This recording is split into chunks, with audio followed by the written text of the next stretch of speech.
Bom dia, boa dia para quem já ainda está almoçando, boa tarde para quem já almoçou. Vou começar mais uma live então de leitura bíblica. Aqui, como vocês estão vendo, leitura de Gênesis, capítulo 20, que é o nosso dia 9 hoje, né? 9 de janeiro. 9 de janeiro, leitura da Bíblia 365.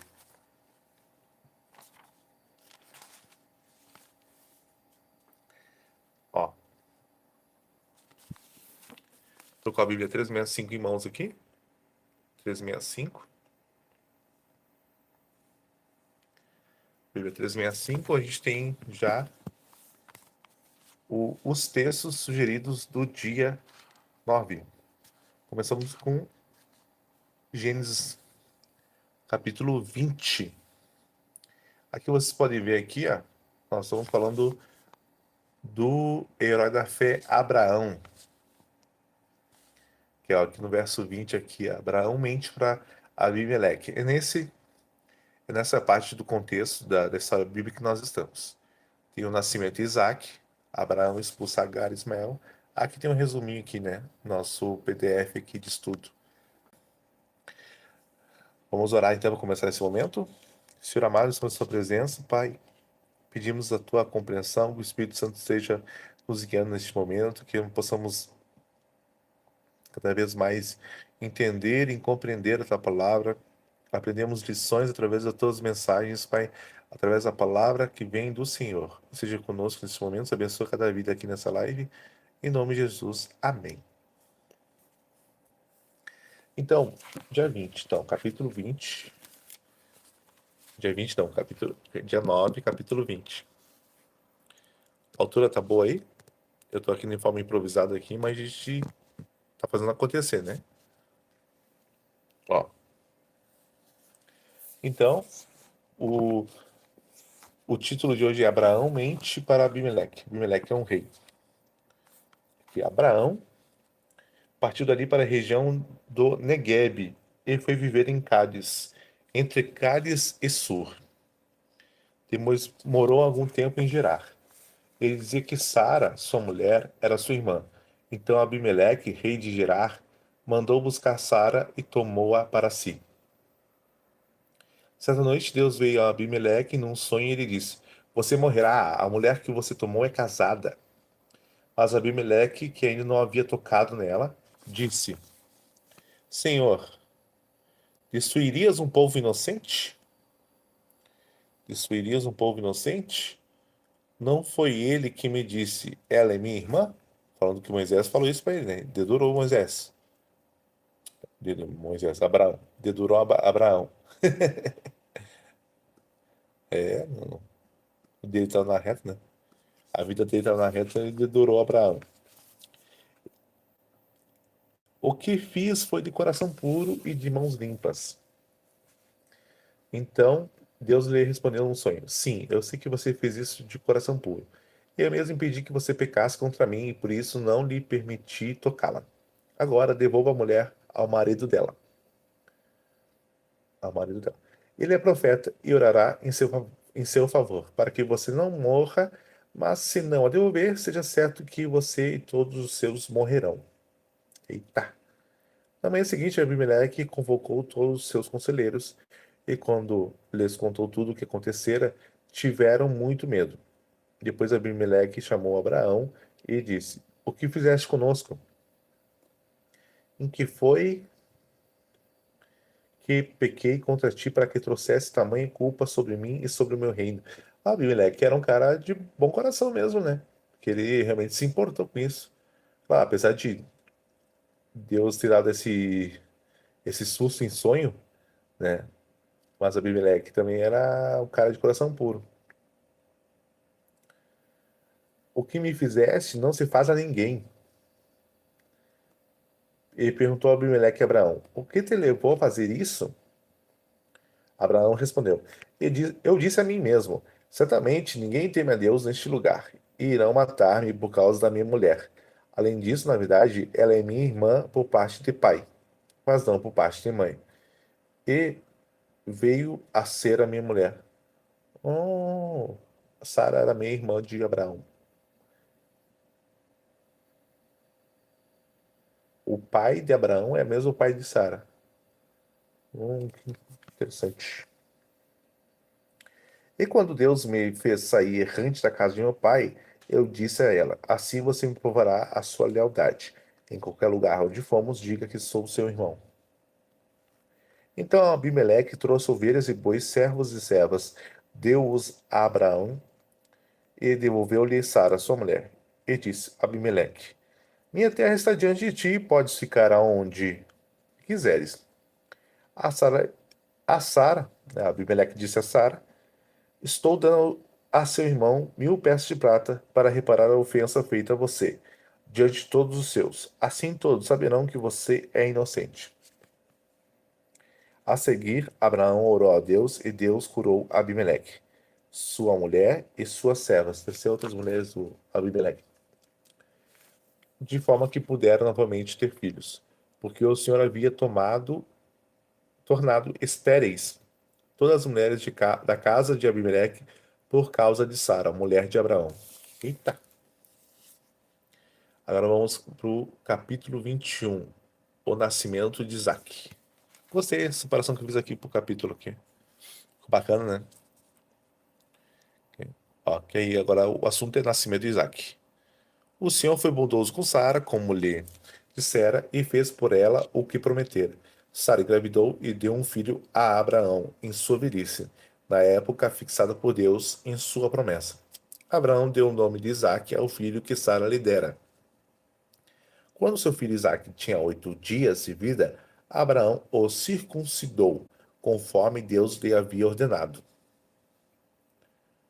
Estava ele com 100 anos de idade quando lhe nasceu Isaque, seu filho. E Sara disse: Deus me encheu de riso, e todos que souberem disso rirão comigo. E acrescentou: Quem diria a Abraão que Sara amamentaria filhos? Contudo, eu lhe dei um filho em sua velhice. Olha só que plot twist aqui, né? Como falam os novos, categorizada. E Sara disse: Deus me encheu de riso, e todos os que souberam disso rirão comigo. É a mesma mulher que falou isso, me encheu de riso, é a mesma mulher que riu de Deus quando ele falou que ela ia ter um filho. Até eu vou anotar isso depois de a gente ter marcado aqui no e-book aqui, esse plot twist, que alguns capítulos atrás, quando Deus falou para Sara que ela ia ter filho, na velhice dela, ela deu uma risadinha. E Deus, claro, sabe, né? Soube da risadinha e perguntou pra Sara: caso está zombando de mim? E a Sara quis desconversar: não, não tô zombando. Aí agora dá pra ver que Sara era ou irônica ou bem-humorada, né? Porque ela. Agora assim, Deus me encheu de riso. E todos os que souberem disso rirão comigo. Agora, capítulo 21, verso 8. O menino cresceu e foi desmamado. No dia que Isaac foi desmamado, Abraão deu uma grande festa. Sara, porém, viu que o filho que Agar, a egípcia, dera a Abraão, estava rindo de Isaac. E disse a Abraão: Bah, ele sempre tem uma rixa ali sempre, né? "Li- Livre-se daquele escravo e do seu filho, porque ele jamais será herdeiro com o meu filho Isaque. Isso perturbou demais Abraão, pois envolvia um filho seu. Filho é complicado. Ainda mais filho homem naquela época, né? Filho homem que significava muita coisa para o povo judeu. Mas Deus lhe disse: Não se perturbe por causa do menino e da escrava. Atenda a tudo o que Sara lhe pedir, porque será por meio de Isaque que a sua descendência há de ser considerada.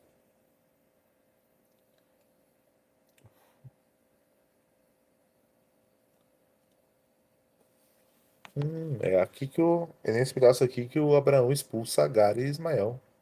Eita, começa no verso 8. Verso 13 agora.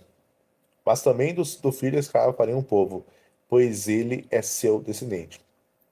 Na manhã seguinte, Abraão pegou alguns pães em uma vasilha de couro cheio d'água entregou-os a Agar e, tendo-os o colocado nos ombros dela, despediu-a com o menino. Ela se pôs a caminho e ficou vagando pelo deserto de Berseba. Quando Deus falou para Abraão, né, para não fazer nada contra Agar e Ismael, foi para não toque nela, é não matar, né? Não fazer mal. Ó, no verso 2 ele é, não se perturbe por causa do menino e da escrava. Falou para não matar, para não fazer nenhum mal. Mas mandar embora do povoado não era o problema. Em Berseba, tem uma tradução aqui para Berseba, uma curiosidade. Berseba pode significar poço do sete, ou poço do juramento. Também em 21, 31, 13, 33. Acho que tem endereço aqui de outros trechos bíblicos que falam de Berseba. Entendi. Quando acabou, agora o verso 15. Quando acabou a água da vasilha, ela deixou o menino debaixo de um arbusto e foi sentar-se perto ali, à distância de um tiro de flecha, porque pensou: não posso ver o menino morrer. Sentada ali perto, começou a chorar.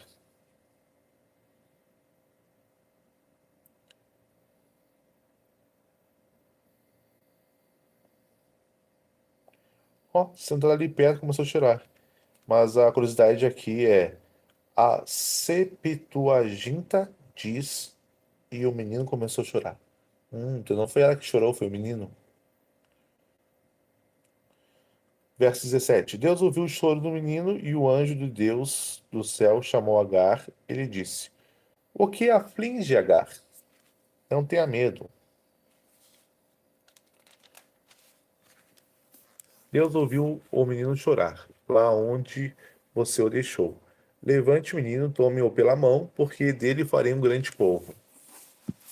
Então Deus lhe abriu os olhos e ela viu uma fonte. Foi até ela, encheu a água, a vasilha e deu de beber ao menino. Deus estava com o menino. Ele cresceu, viveu no deserto e tornou-se flecheiro. Vivia no deserto de, ó, vivia no deserto de Parã e sua mãe conseguiu-lhe uma mulher da terra do Egito. Agora Deus faz uma aliança com Abimeleque. Verso 22. Naquela ocasião, Abimeleque, acompanhado de Ficol, comandante do seu exército, disse a Abraão: Deus está contigo em tudo o que fazes. Agora jura-me diante de Deus que não vais enganar-me, nem a mim, nem a meus filhos e descendentes. Trata a nação que te acolheu como estrangeiro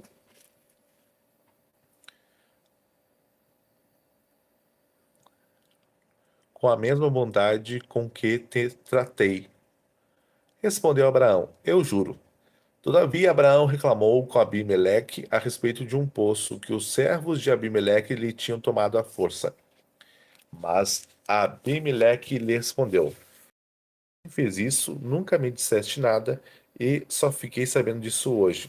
Então Abraão trouxe ovelhas e bois, deu-os a Abimeleque, e os dois firmaram um acordo.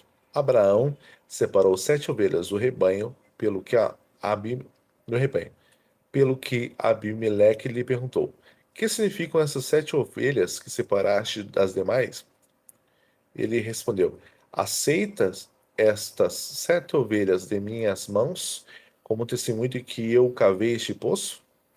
Por isso, aquele lugar foi chamado de Berseba, porque ali os dois fizeram um juramento. Firmado esse acordo em Berseba, Abimeleque e Ficol, comandante das suas tropas, voltaram para a terra dos filisteus. Abraão, por sua vez, plantou uma tamargueira em Berseba, e ali invocou o nome do Senhor, a Deus, o Deus eterno. E morou Abraão na terra dos filisteus por longo tempo. Capítulo 22 agora. Deus prova Abraão. Passado algum tempo, Deus pôs Abraão à prova, dizendo-lhe: Abraão. Ele respondeu: Eis-me aqui. Então disse Deus: Tome seu filho, seu único filho, Isaque, a quem você ama, e vá para a região de Moriá. Sacrifique-o ali como holocausto, num dos montes que lhe indicarei. Na manhã seguinte, Abraão levantou-se e preparou o seu jumento.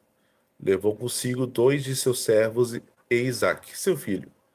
Depois de cortar lenha para o holocausto, partiu em direção ao lugar que Deus lhe havia indicado. No terceiro dia de viagem, Abraão olhou e viu o lugar ao longe.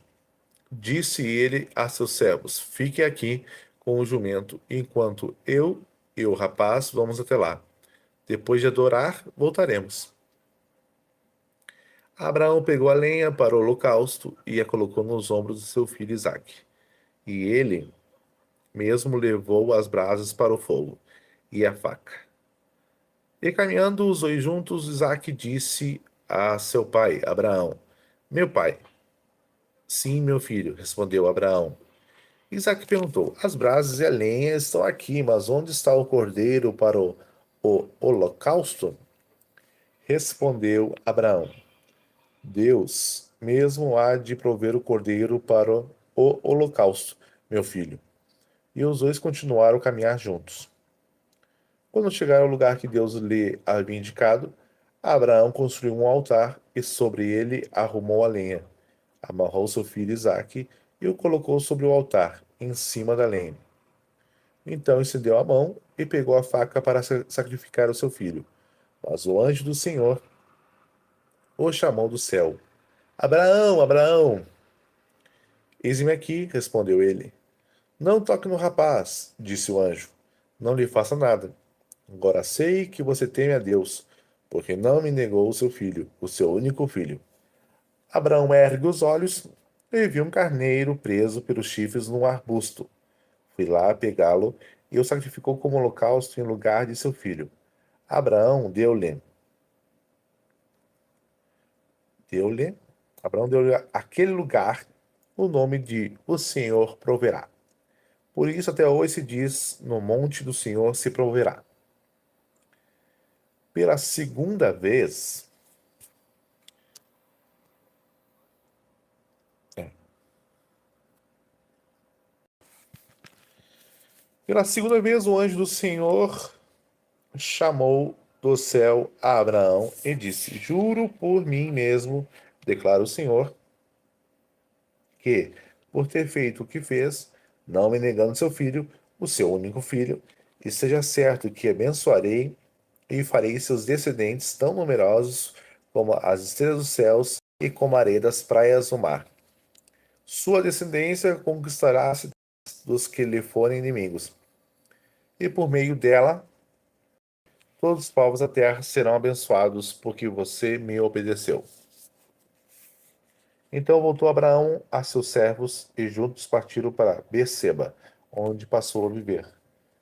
Passado algum tempo, disseram a Abraão que Milca dera filhos a seu irmão Naor, Uz, o mais velho, Bus, seu irmão, Quemuel, deve ser, Quemuel, nome, pai de Arã, Quesed, Razo, Pildas, Gidilaf e Betuel, pai de Rebeca.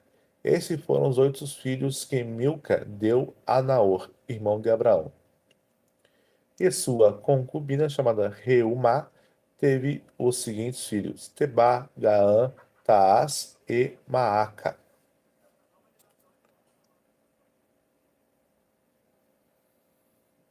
Bom dia, Márcio Zemer. Precisamos de ministério sério na obra de Deus. Amém. Agora vamos ler aqui o Mateus, verso 7. Capítulo 7, né? Do 15 ao 29.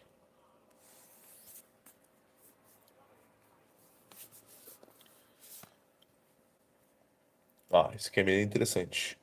O texto é A árvore e seus frutos, verso 15.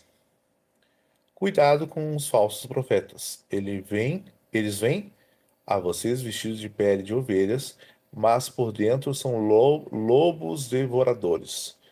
Vocês os reconhecerão por seus frutos. Pode alguém colher uvas de um espinheiros ou figos de ervas daninhas? Semelhantemente, toda árvore boa dá frutos bons, mas a árvore ruim dá frutos ruins. A árvore, a árvore ruim, boa, não pode dar frutos ruins, nem a árvore ruim pode dar frutos bons. Toda árvore que não produz bons frutos é cortada e lançada ao fogo. Assim, pelos seus frutos, vocês os reconhecerão. Agora, verdadeiros discípulos. Verso 21. Nem todo aquele que me diz Senhor, Senhor, entrará no reino dos céus, mas apenas aquele que faz a vontade de meu Pai que está nos céus. Muitos me dirão naquele dia: Senhor, Senhor, não profetizamos em teu nome? Em teu nome não expulsamos demônios e não realizamos muitos milagres? Então eu lhes direi claramente: nunca os conheci. Afastem-se de mim, vocês que praticam mal. Portanto, quem ouve essas minhas palavras e as pratica é como um homem prudente que construiu a casa sobre a rocha. Caiu a chuva, transbordaram os rios, sopraram os ventos e deram contra aquela casa, e ela não caiu, porque tinha seus alicerces na rocha. Mas quem ouve essas minhas palavras e não as pratica é como um insensato que construiu a sua casa sobre a areia. Caiu a chuva, transbordaram os rios, sopraram os ventos e deram contra aquela casa, e ela caiu. E foi grande a sua queda. Quando Jesus acabou de dizer essas coisas, as multidões estavam maravilhadas com o seu ensino, porque ele as ensinava como quem tem autoridade e não como os mestres da lei. Agora, Salmo do 9 ao versículo 1 e 12. Parou ao registro coral o Salmo de Davi para ser cantado com a melodia A Morte do Filho. Interessante saber, vou procurar depois em que momento estava o rei Davi quando escreveu esse salmo aqui. A morte do filho. Que filho é esse que morreu? Verso 1. O Senhor, quero te dar-te graças de todo o coração e falar de todas as tuas maravilhas. Em ti quero alegrar-me e exultar, e cantar louvores ao teu nome, ó Altíssimo. Quando os meus inimigos contigo se defrontam, tropeçam e são destruídos, pois defendeste o meu direito e a minha causa. Em teu trono te assentaste, julgando com justiça, repreendeste as nações e destruíste os ímpios. Para todo sempre apagaste o nome deles.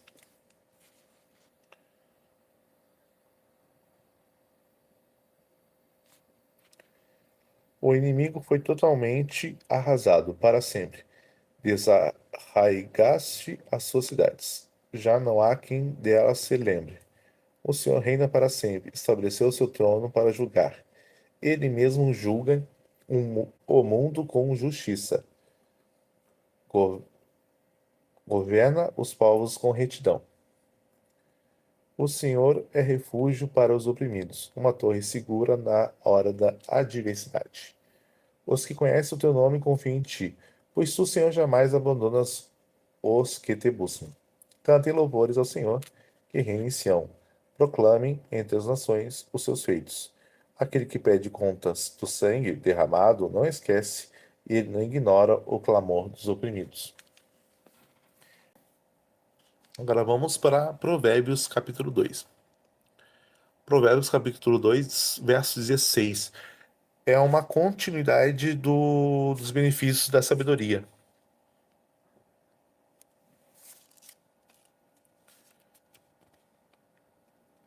Verso 16. Ela também o livrará da mulher imoral, da pervertida, que seduz com suas palavras. Pervertida. Nesse caso aqui, a mulher pervertida tem uma observação aqui, quer dizer estrangeira. Então podemos substituir, então, né? Ela também o livrará imoral da estrangeira. Naquele tempo, eles não gostavam de. Não é que não gostavam. Juntar com povos que não adoravam sim a Deus era perverter o povo, perverter o seu povo. Acho que era essa a explicação. Agora vamos para o verso 17. Que abandona aquele que desde a juventude foi seu companheiro, e ignora a aliança que fez diante de Deus. A mulher imoral se dirige para a morte, que é a sua casa, e os seus caminhos levam às sombras. Os que procuram jamais voltarão, nem tomarão a encontrar as veredas da vida. A sabedoria o fará andar nos caminhos dos homens de bem, e manter-se nas veredas dos justos, pois os justos habitarão na terra, e os íntegros nela permanecerão. Mas os ímpios serão eliminados da terra, e dela os infiéis serão arrancados. Isso aí. Então a leitura hoje do dia 9 foi concluída. 9 de janeiro. A Bíblia 365.